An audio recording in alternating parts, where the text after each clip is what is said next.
Bienvenue sur Africa 24 dans cette nouvelle édition du QG News. Voici les titres.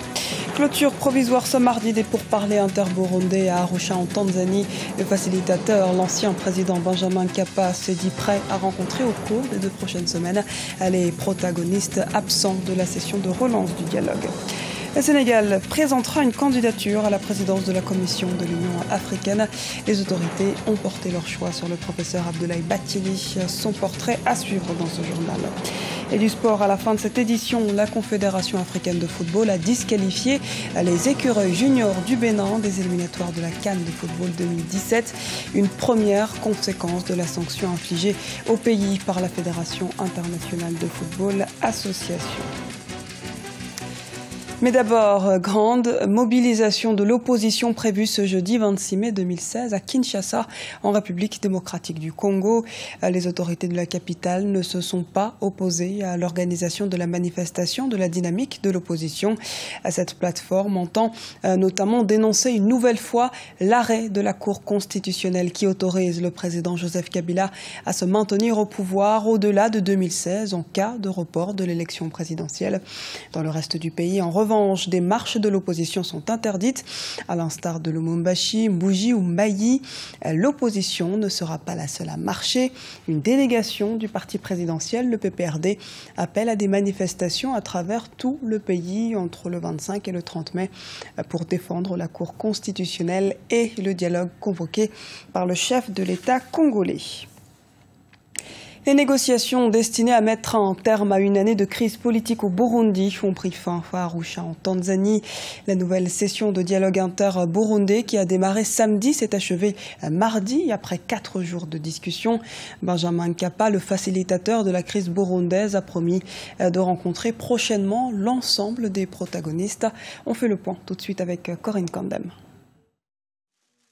Le premier round des pourparlers visant à trouver une issue à la crise qui secoue le Burundi depuis plus d'1 an s'est achevé ce mardi 24 mai 2016 à Arusha en Tanzanie.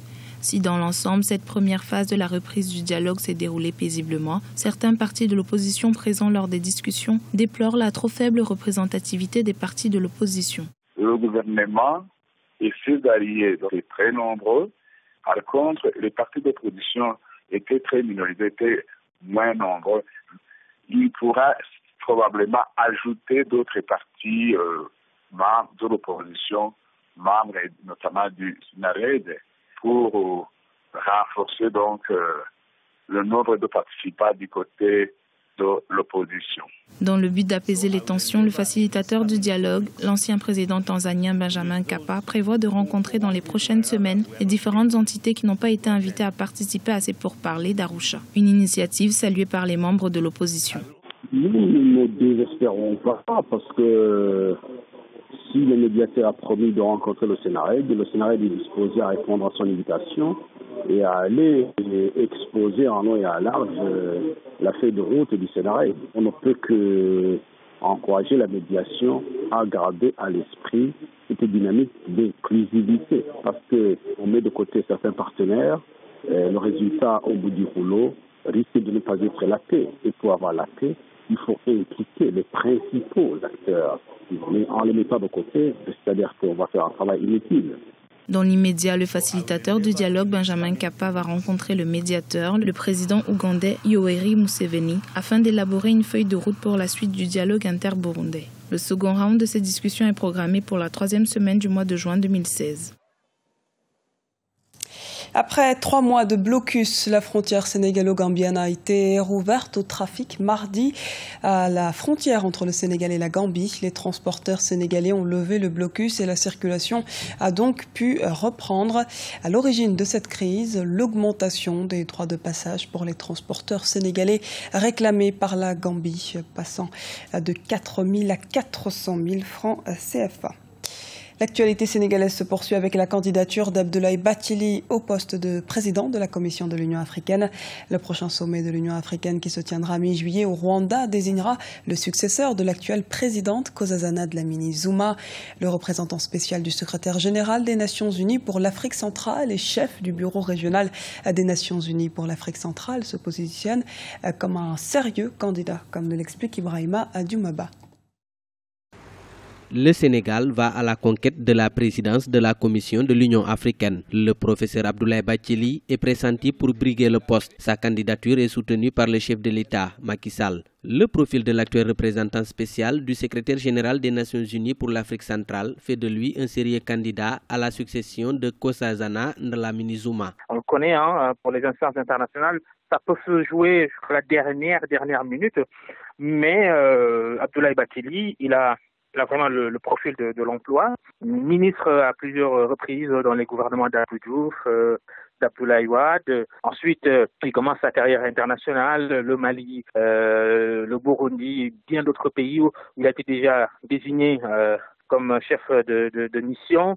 Je pense qu'il a sa chance face à d'autres candidats. Abdoulaye Bathily est un habitué des questions de politique internationale, notamment africaine. L'ancien ministre d'État chargé des affaires africaines du Sénégal a été envoyé spécial de l'Union africaine. Il a notamment dirigé les missions d'observation des élections au Nigeria et en Algérie en 2004 et 2005. La diplomatie sénégalaise sera l'un des atouts, selon certains observateurs. Après ce qui est arrivé à la FIFA, avec Fatma Samoura qui est nommé secrétaire général, dans le passé, des Sénégalais ont occupé de hautes fonctions dans de grandes organisations internationales. Oui, Abdoulaye Bathily est historien, il peut vraiment faire l'affaire, historien, mais également homme politique avec des idéologies qui ont souvent fait beaucoup de dissertations sur le panafricanisme. Ça suit son avantage. L'élection du président de la Commission de l'Union africaine aura lieu au mois de juillet au Rwanda. Kigali va accueillir la 27e session ordinaire de la conférence des chefs d'État de l'Union africaine les 17 et 18 juillet 2016. L'actuelle présidente de l'Union africaine, la sud-africaine Nkosazana Dlamini Zuma, ne briguera pas de second mandat. La mode africaine à l'honneur en Afrique du Sud. Soweto Fashion Week 2016 ouvre en effet ses portes ce mercredi 25 mai et ce jusqu'à dimanche. Créée en 2011 par Stephen Manzini, cette semaine de la mode offre une plateforme alternative pour les créateurs émergents qui ont parfois du mal à se faire une place dans ce monde très fermé. L'occasion donc de découvrir de nouveaux talents à la rencontre d'acheteurs internationaux. Parmi les participants, Niki Madi, fondateur de la marque Hélène Madi, ou encore la créatrice Tando Chongwe avec sa marque NDK Studio. Les écureuils juniors du Bénin viennent d'être disqualifiés par la Confédération africaine de football des éliminatoires de la Coupe d'Afrique des Nations 2017. Cette mesure fait suite à la récente suspension du Bénin par la FIFA des compétitions statutaires. Explication dans ce reportage de Lefty Ounou, notre correspondant au Bénin. Commentaire Idalat Mirabel Bissou. La suspension du Bénin par la FIFA de toutes les compétitions statutaires a de grandes conséquences sur le football local. Les écureuils juniors du Bénin ont été disqualifiés ce 23 mai 2016 des éliminatoires de la Coupe d'Afrique des Nations Zambie 2017. C'est à travers un courrier adressé au comité de normalisation CONOR que la CAF a notifié cette disqualification de la sélection nationale des moins de 20 ans.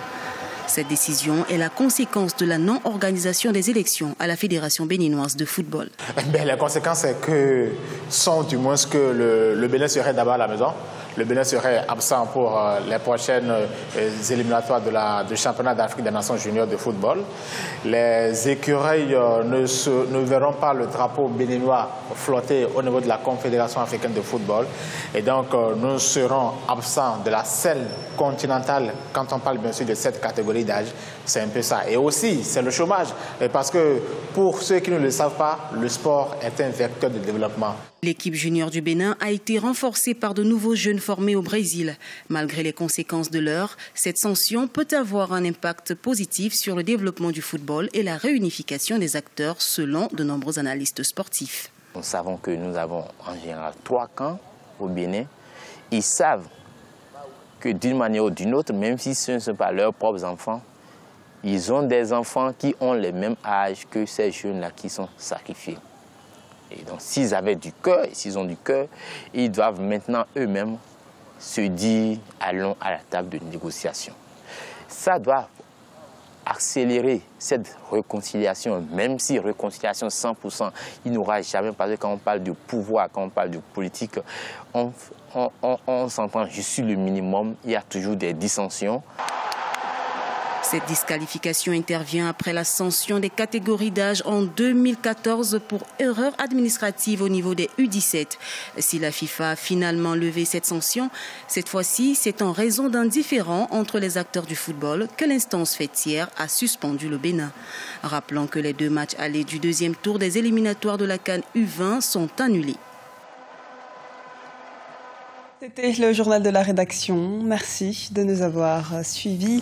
Retrouvez dans un instant une nouvelle édition du QG News sur Africa 24.